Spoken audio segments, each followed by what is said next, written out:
Avant, le Canada offrait beaucoup d'opportunités. Oui, oui. Offrait surtout des opportunités, des jobs étudiants facilement. Et aujourd'hui, c'est compliqué.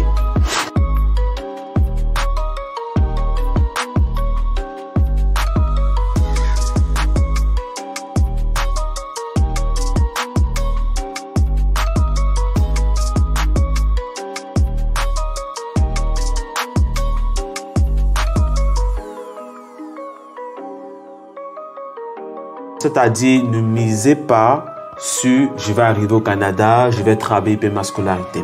Si vous misez sur cela, vous allez buter à un niveau, soit vous allez craquer, soit vous allez pleurer énormément. Et après, vous allez dire la famille ne vous aide pas, on ne vous aide pas. Mais il faut qu'on vous dise les vérités. Ce n'est pas facile. Mon seul conseil que je donnerais, mon premier interview, je suis parti avec une casquette, avec du soleil, j'étais frais, je partais, je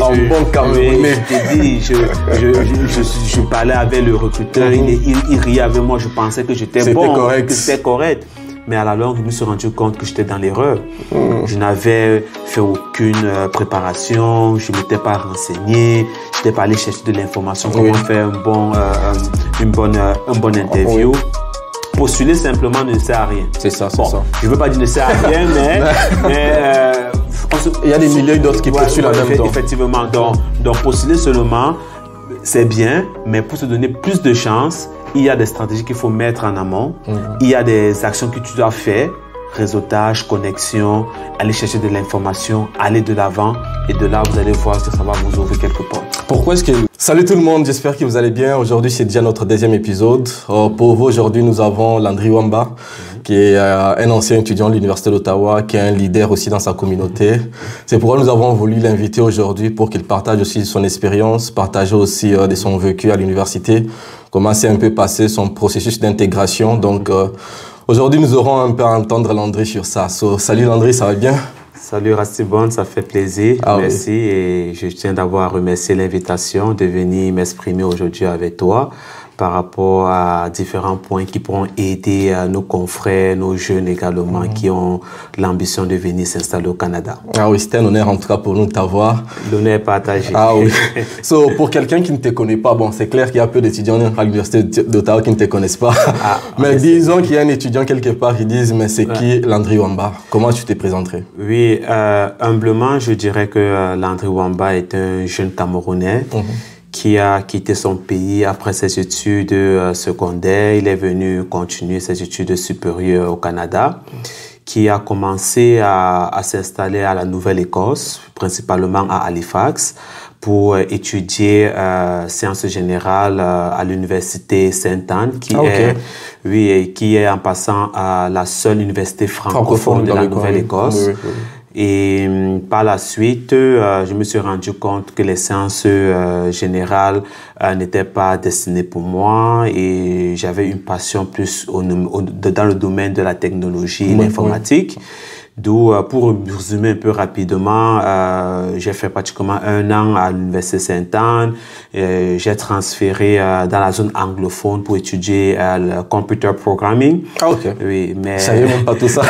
Effectivement, c'est ce petit côté de moi que les gens ne savent pas parce que j'ai construit, on peut dire, la plus grande partie de ma carrière et académique à Ottawa. Mais il y a quand même, avant d'arriver à Ottawa, il y a eu quand même ce petit passage que j'ai eu à faire à la Nouvelle-Écosse, ensuite à l'Ontario, à Niagara Falls. Donc, je suis parti à Niagara Falls pour étudier computer programming, comme je disais. Et avant d'étudier computer programming, vous savez, l'informatique, il faut maîtriser l'anglais. Oui, et ça c'est clair. Pour coder. Effectivement. Et moi, j'étais pas très bon en anglais quand j'ai quitté mon pays, même à l'école secondaire. Il y a une phrase que les Camerounais savent, ils disent souvent que c'est Dieu qui donne l'anglais. S'il n'a pas donné, il n'a pas donné. Effectivement. Donc, c'était cette phrase qu'on avait en tant que francophone au pays, d'où on se laissait souvent emporter par la paresse et tout. Mais arrivé arrivé à une étape de ta vie que tu veux évoluer, tu te rends compte que c'est important de maîtriser quand même l'anglais. Donc, avant de commencer le computer programming, j'ai étudié pratiquement 1 an cours de langue d'anglais intensif qu'on appelle English as Second Language. So, j'ai étudié cela à Niagara Falls et ensuite, c'était à Niagara College, l'école. Et ensuite, j'ai commencé mon programme de computer programming où, par la grâce de Dieu, j'ai obtenu mon diplôme, Advanced Diploma in Computer Programming. C'était en 2020. J'ai fait de 2018 à 2020 computer programming et ensuite, j'ai décidé de venir continuer mes études à l'Université d'Ottawa parce que après avoir fait pratiquement 2 ans de programming, de coding, web design, etc., je me suis rendu compte que j'étais plus passionné par le management. Et le management, les affaires. Et je me suis dit, bon, je suis pas trop fait pour rester, pour coder chaque fois.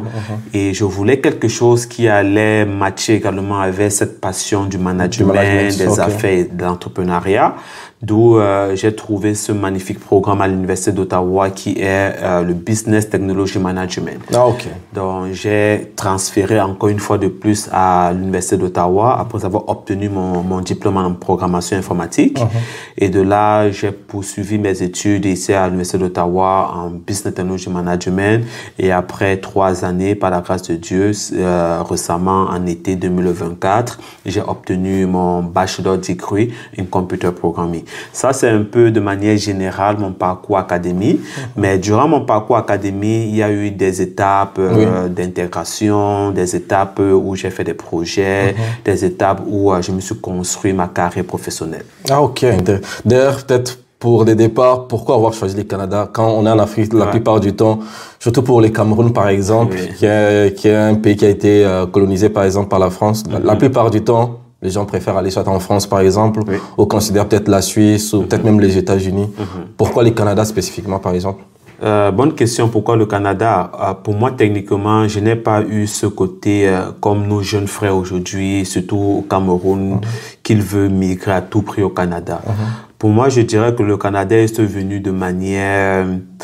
je vais dire sur le coup, parce que la destination première était les États-Unis, puisque je devais migrer là-bas avec mes frères aux États-Unis et tout.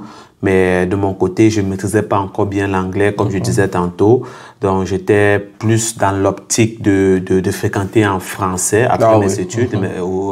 Après mes études de secondaire, je devais étudier en français. Et j'ai essayé de faire un peu quelques cours de langue d'anglais au pays. Ça n'a pas très donné, quoi. J'ai composé le AS, mais j'ai pas eu la note qu'il fallait. D'où on s'est dit, OK, il faut que je sois proche des États-Unis, puisque mes frères, mes petits frères sont là-bas et tout, ou bien devaient être là-bas.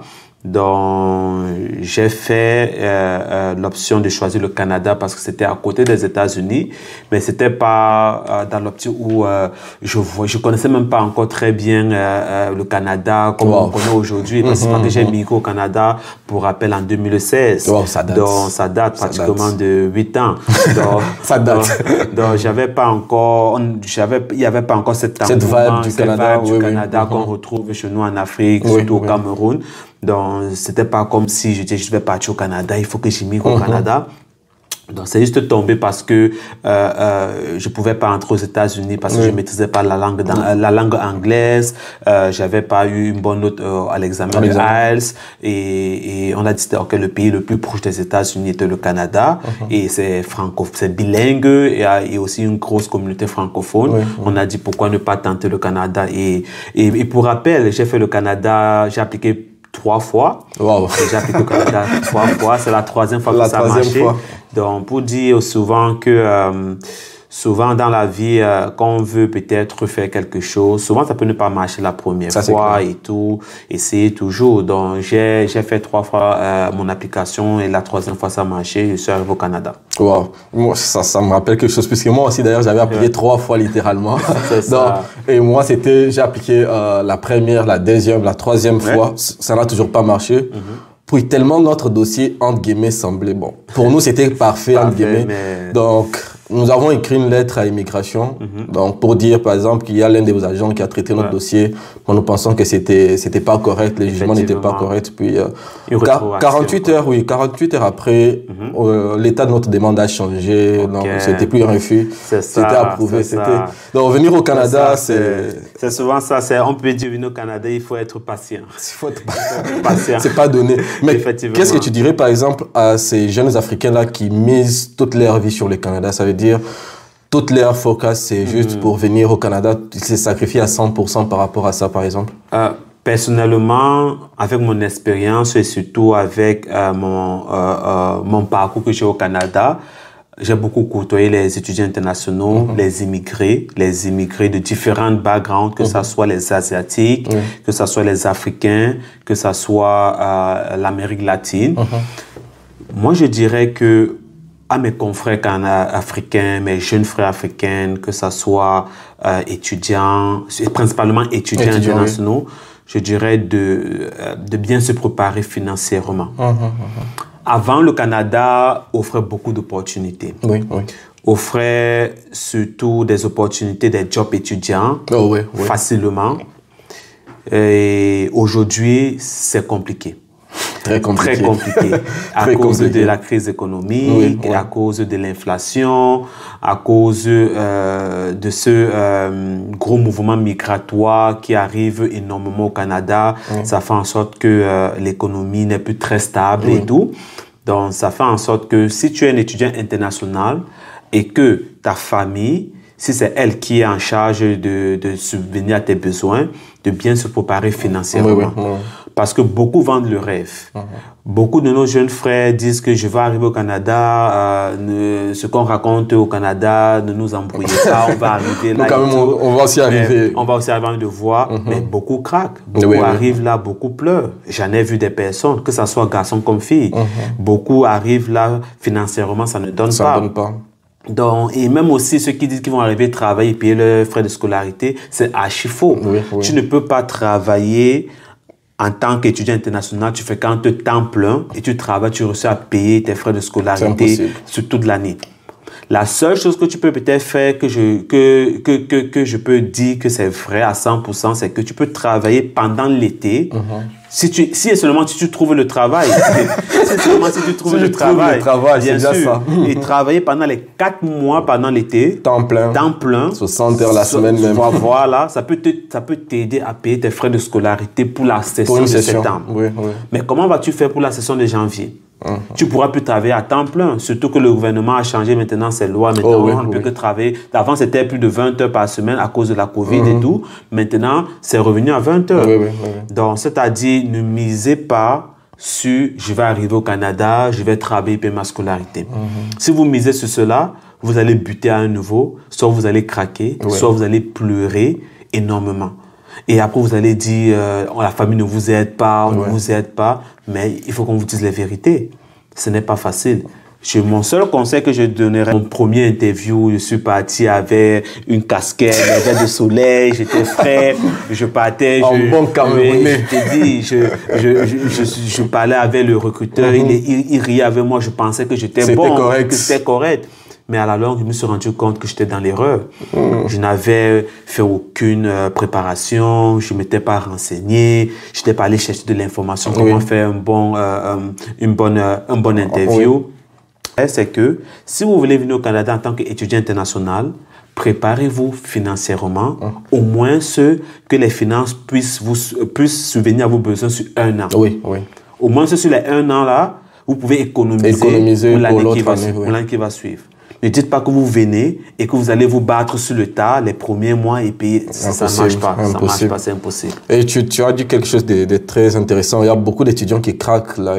Et ça se voit même sur les résultats scolaires, ça se voit même dans comment ils socialisent avec les gens. Il y en a qui se renferment même sur eux-mêmes tellement la vie, ça ne va pas. Et beaucoup de gens pensent qu'ici, c'est les paradis, mais apparemment, ce n'est pas vraiment les paradis. C'est ça, malheureusement.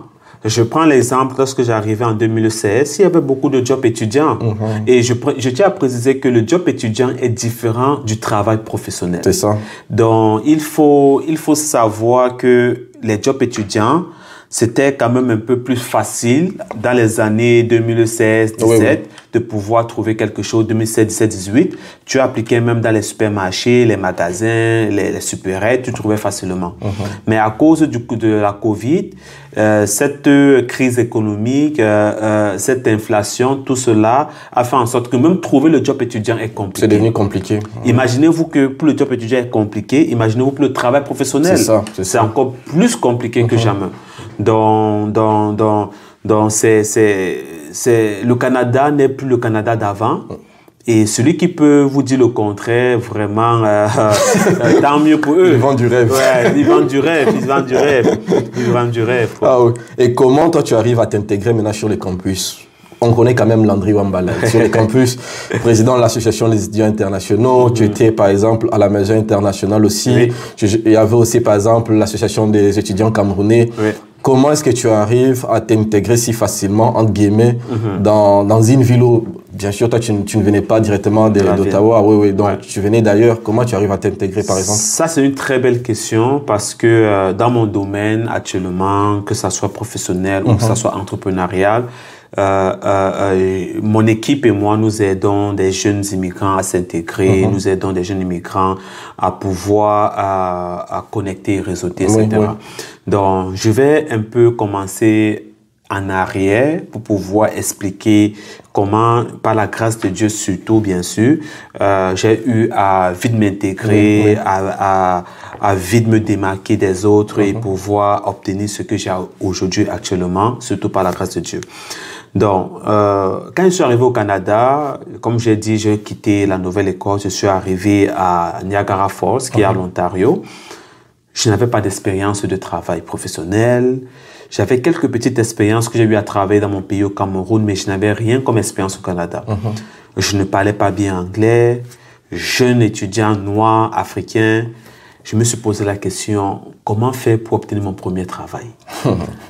J'ai essayé comme tout le monde, d'abord en appliquant de gauche à droite, comme on fait, on applique simplement. Je me rappelle et tout.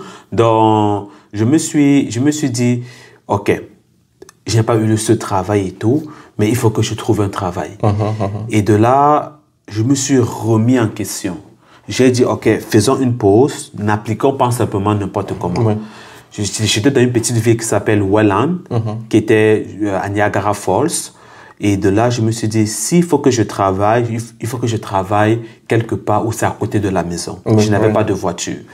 Je me suis dit, ok, comment faire pour travailler à côté de la maison? J'applique partout, on ne m'appelle pas.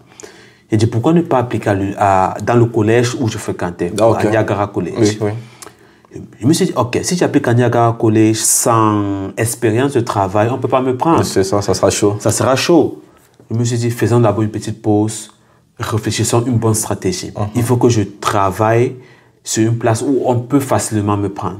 Et j'ai commencé à analyser l'organisation de mon établissement. Quels sont les départements qu'il y a à l'intérieur, qu'est-ce qu'il y a, qu'est-ce qu'on offre, etc., etc. Et j'ai vu qu'il y avait un département international qui recrutait les étudiants internationaux, qui travaillaient uniquement les étudiants internationaux. Donc, ils ne travaillaient pas avec les locaux. Je me suis dit, ce département, c'est là où il faut que j'applique. Il faut que tu ailles, Mais j'ai encore dit, je ne peux pas appliquer comme ça. Si j'applique comme ça, pourquoi va-t-on me prendre? C'est ça. Quelle est la valeur ajoutée? Je n'ai pas d'expérience et tout. Il y a tellement d'autres élèves internationaux autour de moi. Je me suis dit, ok, qu'est-ce qu'au Canada, qu'est-ce que je peux faire rapidement pour qu'on me prenne et tout? J'ai fait des recherches sur Internet et tout. J'ai vu que le Canada aime beaucoup ces gens dynamiques qui font du bénévolat. J'ai dit, première stratégie à faire, c'est de trouver du bénévolat à l'établissement, pas ailleurs, mais je dois trouver le bénévolat à l'école. Parce que ça fait en sorte qu'on va savoir que ce jeune connaît déjà l'organisation de l'école, il est dynamique à l'intérieur, il est engagé dans la vie étudiantine de l'école. Je me suis posé encore la question, même si je dois faire du bénévolat, je ne dois pas faire du bénévolat n'importe où. Parce qu'il faut savoir que chaque école, les départements sont différents et chaque département gère de manière différente. Tu vois, chaque département a sa manière différente de gérer les choses. Donc, je me suis dit, OK, je dois faire le bénévolat dans le département qui m'intéresse. Je suis parti au département international. J'ai essayé de causer pour savoir les différents bénévolats qu'ils offrent. J'ai dit, je suis intéressé, je vais me donner à l'intérieur. J'ai postulé pour le bénévolat. J'ai commencé à faire du bénévolat dans le département international. Et au fur et à mesure, je faisais du bénévolat de temps en temps quand j'étais libre à l'intérieur. Je me suis dit, parce que les 4 mois ou bien la session que je devais fréquenter à Niagara-College, les 4 premiers mois, je faisais que du bénévolat. Wow. Parce que je me suis dit, la session qui devait suivre, prochaine, oui. il devait mettre des postes disponibles et là, je pouvais appliquer.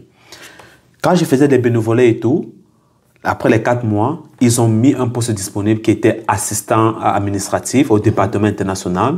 Donc, j'ai appliqué à l'intérieur.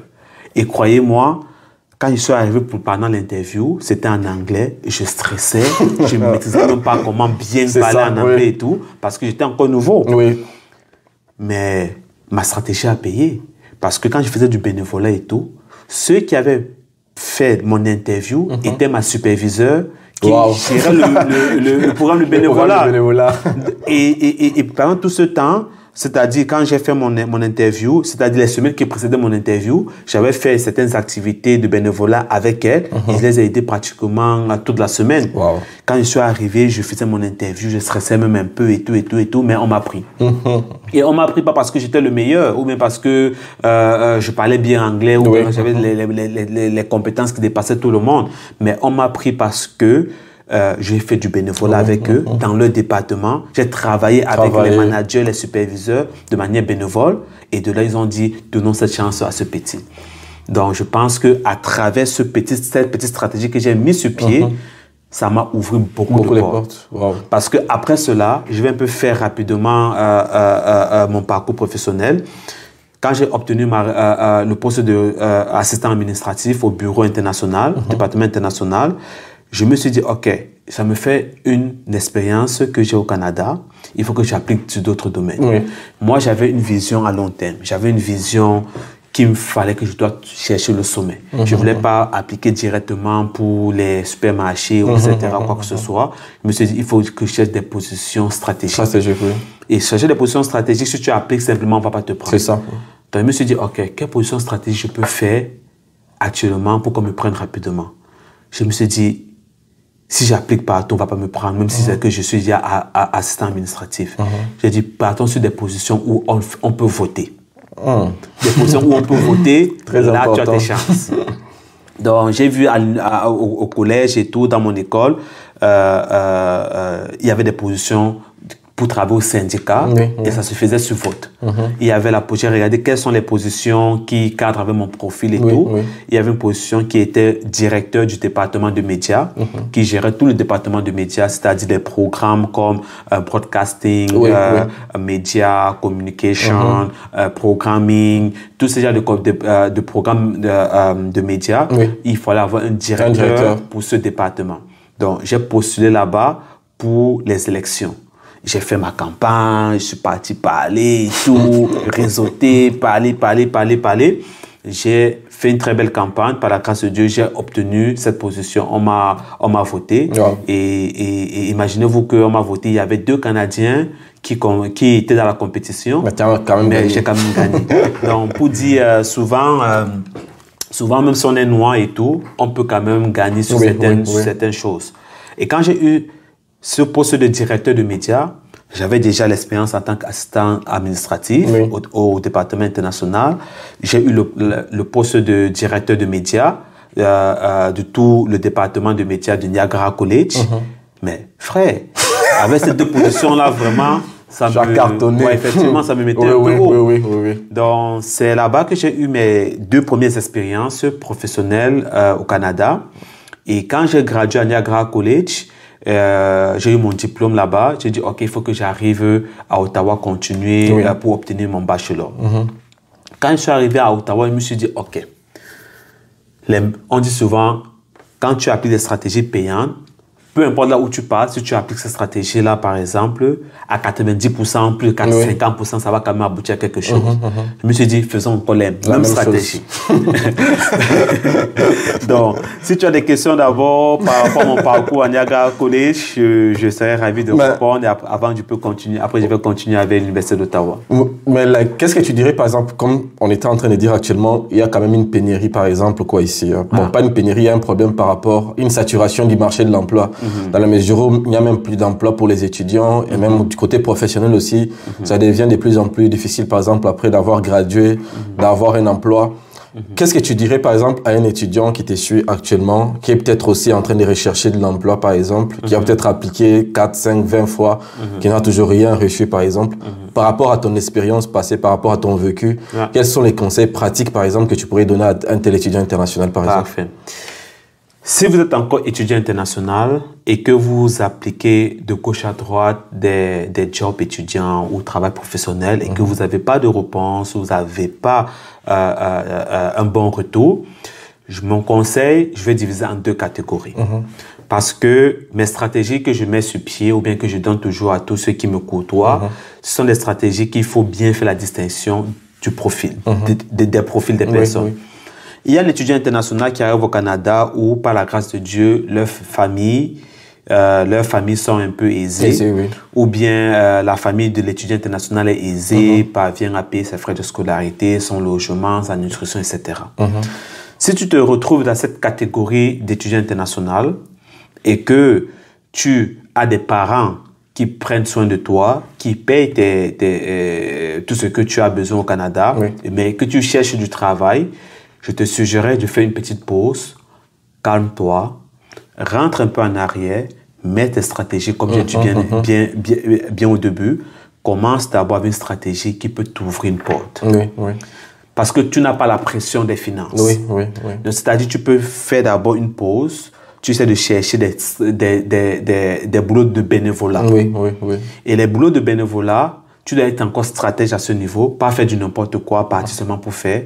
Tu dois cibler des organisations, des compagnies, même à l'université, c'est un bénévolat qui peut t'ouvrir les portes. Comme j'ai bien dit, moi, j'ai ciblé le bénévolat qui touchait dans le domaine international parce que c'est là-bas que ça devait m'ouvrir les portes dans ce qui concerne les études internationales. Donc, ça, c'est pour le premier profil. Si tu fais cela, peut-être, disons, tu as le programme informatique, par exemple, toi, tu étudies informatique, peut-être que tu étudies l'informatique, tu peux aller faire du bénévolat dans tout ce qu'on appelle les startups, les petites startups dans la ville où tu vis. Il y a les petites startups qui recherchent des jeunes développeurs, des jeunes web designers, des jeunes, ceux qui font dans le digital marketing, etc. Vas-y à l'intérieur, tu dis que tu veux faire du bénévolat. En faisant du bénévolat avec eux, ce qui est sûr, que ce soit 1 mois, 2 mois, par exemple, tu peux utiliser le nom de leur compagnie pour partir réseauter avec. Tu peux partir réseauter avec, que tu travailles, par exemple, dans la compagnie de Ratisbonne, par exemple, en tant que, par exemple, développeur web, par exemple. Et en parallèle, tu fais des petits projets très simples, pas très compliqués. Des petits projets où tu peux mettre dans ton portfolio. Que ce soit sur LinkedIn, portfolio sur un site internet, etc. Et de là, ça fait en sorte que tu te dis, sur les 4 mois qui vont arriver là, tu fais du bénévolat, tu fais des petits projets qui cadrent un peu dans le domaine de ce que tu aspires. Et de là, la session qui va suivre, tu auras quand même un avantage de pouvoir trouver un travail. Ce n'est pas garanti à 100%, mais au moins, je peux te rassurer à 80%, tu pourras avoir quelque chose de mieux par rapport à ce que tu cherchais depuis en postulant de gauche à droite. Ça, c'est pour ceux qui ont un profil, qui ont une famille aisée, qui prend soin d'eux. Pour l'étudiant international où sa famille n'est pas assez aisée, n'a pas assez de moyens, c'est lui qui se bat de gauche à droite, les frères se battent de gauche à droite, c'est compliqué, les fins de mois et tout. Certes, il n'aura pas le temps de dire qu'il va partir faire du bénévolat et tout, etc. Il n'aura pas le temps de dire qu'il va attendre 4 mois et tout. Ce que moi, je vais suggérer à ces personnes, c'est que ne focalisez pas votre énergie uniquement en postulant. Vous allez vous sacrifier à 2 niveaux. Continuez de postuler énormément, Mais entre-temps aussi, faites du réseautage. Allez dans des événements de réseautage. Faites l'effort que vous dites qu'au moins une fois par semaine, vous devez sortir, partir dans des événements de réseautage, sortir, partir causer avec des gens dans des compagnies, prendre les contacts, sortir, aller dans n'importe quel centre communautaire qui donne souvent des programmes d'insertion, des programmes d'intégration, des programmes de formation. Allez-y, causez avec des gens. N'appliquez pas seulement. Si vous rencontrez n'importe quelle personne qui peut vous aider, allez-y, prenez le contact, essayez de les envoyer des messages, des courriels, etc. Voici votre CV, vous êtes intéressé par ça. Et entre-temps, rassurez-vous que dans votre CV, il y a quand même quelque chose qui vous donne de la valeur. Oui, oui. Donc, c'est-à-dire que celui qui n'a pas assez de finances, ses parents ne lui donnent pas assez de finances pour payer sa scolarité, il doit se battre rapidement et tout, il doit se sacrifier doublement. Cherchez, continuez de chercher toujours.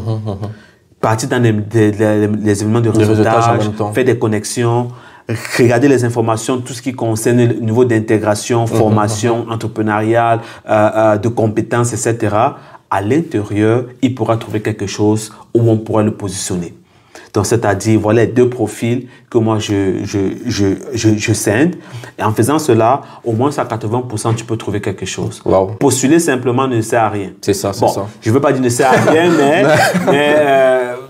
il y a des milliers d'autres qui postulent en même temps. Effectivement. Donc, postuler seulement, c'est bien, mais pour te donner plus de chances, il y a des stratégies qu'il faut mettre en amont. Il y a des actions que tu dois faire. Réseautage, connexion, aller chercher de l'information, aller de l'avant. Et de là, vous allez voir que ça va vous ouvrir quelques portes. Pourquoi est-ce que, la fois passée, j'étais en train de parler avec Jean-Baptiste, puis avec toi aussi, vous revenez toujours sur les mêmes mots, réseautage. Pourquoi est-ce que c'est tellement important de réseauter ici au Canada, par exemple? Oui, ça c'est une très belle question que tu poses. Pourquoi le réseautage est si important? Par exemple, comme tu as bien dit, Jean-Baptiste également, c'est un ami à moi, un très bon ami et collègue d'affaires, parce qu'on a fait des événements ensemble. Le réseautage est très important, comme lui l'a aussi mentionné, parce que ça ouvre beaucoup de portes. C'est quelque chose que si tu parviens à faire un bon réseautage, ça va t'ouvrir les portes rapidement pour accéder à certains milieux. Et je ne veux pas seulement dire juste pour dire, je vais te prendre un exemple concret, par exemple ma situation actuelle. Quand j'ai fini mes études à l'Université d'Ottawa, quand j'ai obtenu mon bachelor en Business Technology Management, je travaillais déjà. Dans mon travail, on m'a une fois pris à temps plein. Mais quand je suis arrivé dans mon travail, c'est à cause du réseautage. Quand j'étais même encore aux études, à ma 4e année. J'ai commencé mon réseautage l'année passée, en juin 2023. J'étais encore aux études.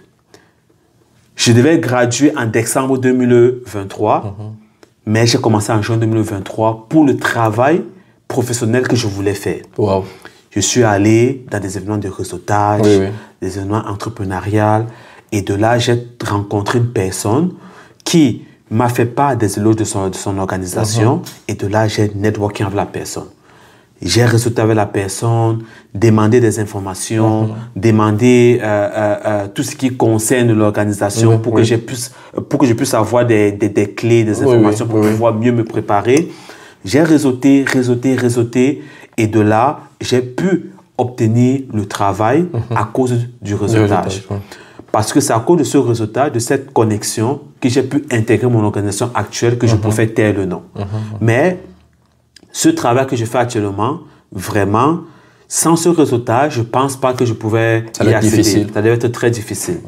Ça devait être malgré que j'avais un très bon CV, malgré que j'avais une expérience déjà dans ce domaine. Mais il y a des positions et des organisations que pour entrer à l'intérieur, il ne faut pas seulement avoir un bon CV et une bonne expérience. Il faut aussi avoir des bonnes personnes qui pourront te référer en disant que cette personne, quand même, je le refais parce qu'il est comme ceci, il est comme cela. Donc, je suis allé et j'ai fait ça sur plusieurs reprises. J'ai réseauté de juin, juillet, août, septembre, octobre. Pendant toutes ces périodes-là que je réseautais, c'est en novembre qu'on m'a donné cette chance de travailler dans cette organisation. Tout ce temps. Et quand j'ai commencé en novembre mon travail, en décembre, j'ai gradué. On m'a une fois dit, OK, je peux rester pour travailler une fois à temps plein. Et de là jusqu'à aujourd'hui, je suis à temps plein dans cette organisation et que je remercie en passant cette personne. Si elle voit cette vidéo, elle va se reconnaître. Elle va se reconnaître. Effectivement. Et qu'est-ce que tu dirais, par exemple, pour les étudiants, surtout ici on parle plus des étudiants internationaux, par exemple, qui ne prennent pas vraiment le temps de considérer ce qu'ils vont faire. Ces étudiants-là vont... les chemins qu'ils vont prendre pour, en ce qui concerne par exemple leur carrière professionnelle, puis qui attendent juste la fin après avoir gradué pour commencer à penser maintenant à où est-ce qu'ils vont se lancer par exemple, quel serait peut-être leur premier job, et ils ne prennent pas le temps de se préparer bien avant même la graduation, bien avant même de finir les études, commencer déjà à chercher certaines entreprises, entrer en contact avec des gens, tout ça. Qu'est-ce que tu conseillerais par exemple à un étudiant qui est déjà en 3e année, même en 4e année par exemple, qui peut-être attend juste de graduer avant de commencer à vouloir chercher quelque chose? Je vois. Donc, mon conseil que je peux donner à un étudiant qui ne sait pas encore ce qu'il va faire comme travail professionnel lorsqu'il va finir les études, je dirais de se poser et d'aller rencontrer des personnes qui sont déjà dans le domaine professionnel, dans le monde des affaires, des entrepreneurs, même des conseillers en orientation. Il faut aussi causer beaucoup avec vos amis étudiants qui font dans le même programme et vous poser cette simple question. Quelles sont les perspectives de carrière que je peux faire dans mon programme?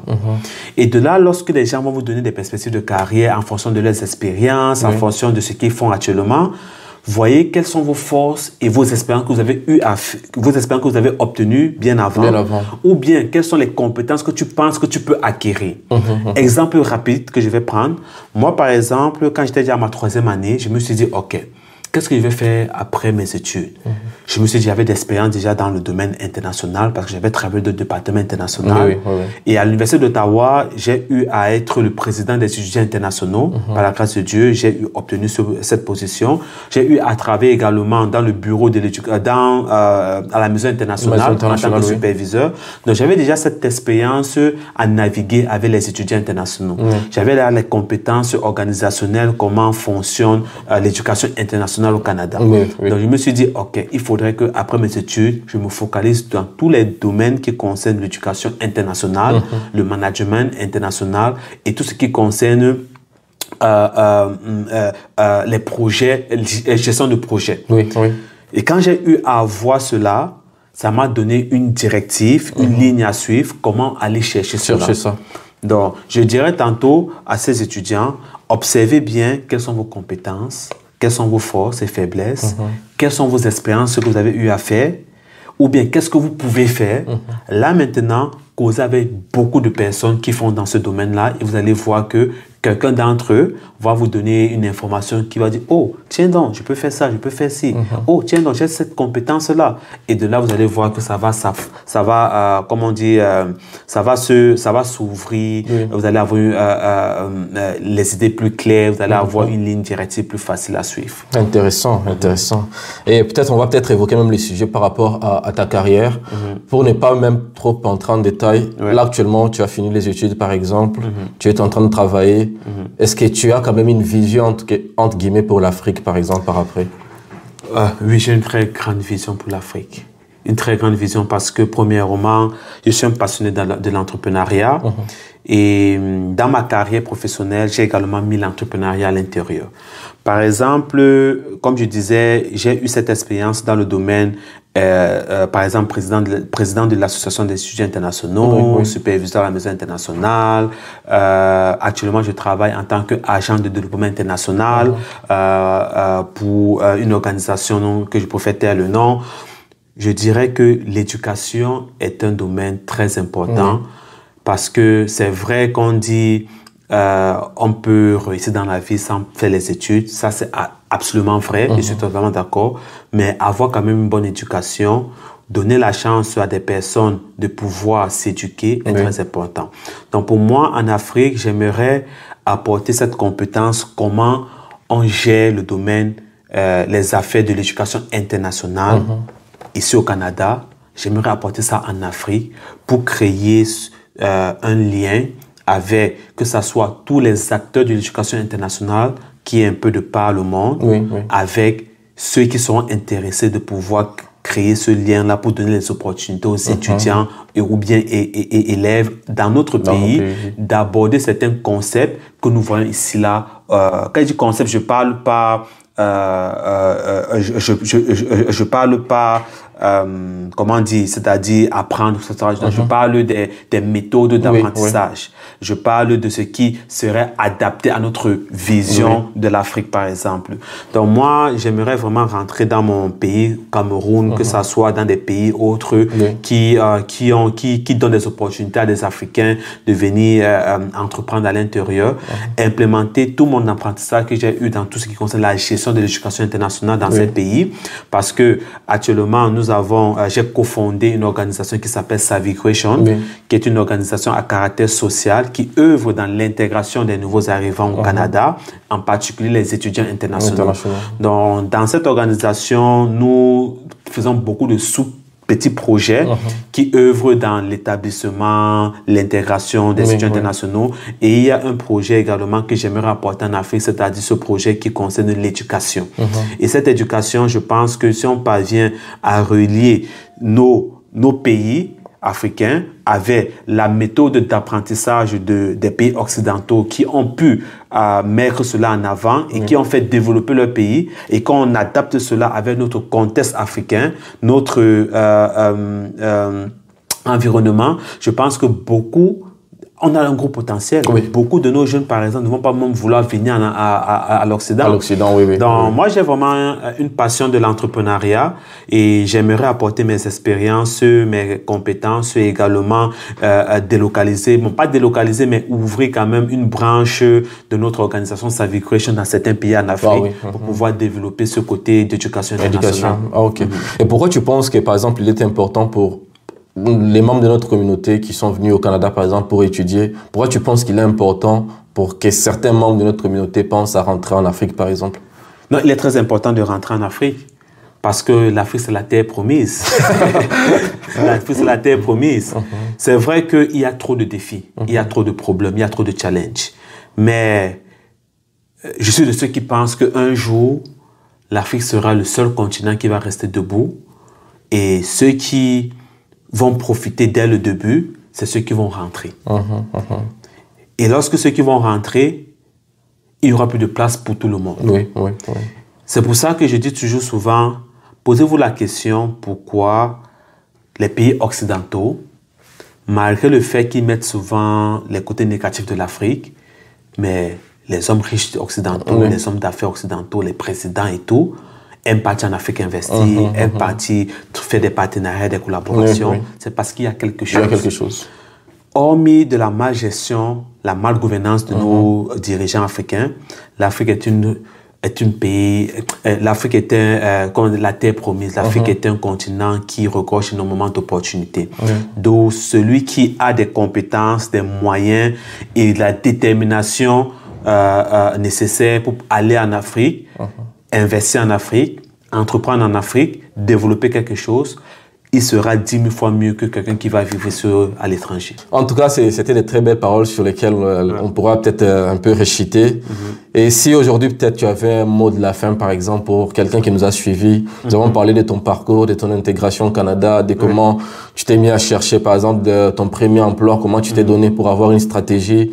On a aussi parlé du réseautage, on a parlé de comment tu as travaillé pour avoir aujourd'hui ce que tu as comme emploi. Si il y avait peut-être un conseil, un mot de la fin que tu voudrais donner à quelqu'un, ce serait quoi par rapport à ton vécu? Ça, c'est une très belle question pour pouvoir résumer tout ce que j'ai eu à dire et donner un petit conseil à la fin pour tous les jeunes étudiants internationaux, nos confrères qui viennent étudier au Canada ou bien qui sont déjà actuellement au Canada. Je dirais, calmez-vous, prenez le temps de mettre sur pied des stratégies en amont, pour pouvoir mieux vous lancer. Et essayez d'abord de trouver quel profil de personne êtes-vous. Avec des stratégies bien mises en place, vous pouvez ouvrir certaines portes.